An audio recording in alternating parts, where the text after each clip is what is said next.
8 9 విన్నావా అందరూ?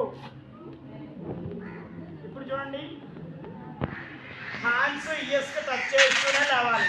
10 straight, relax your hand. Okay, ఇంకొక ఆసనం. మీ హ్యాండ్స్ని నడుము మీద బటక్స్ పైన పెట్టండి.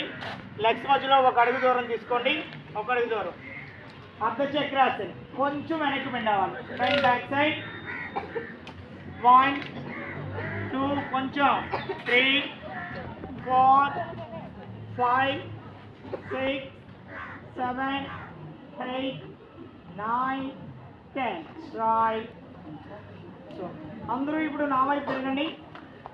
Turn this side. లెగ్స్ మధ్యలో 4 ఫీట్ 4 అడుగుల దూరం తీసుకోండి.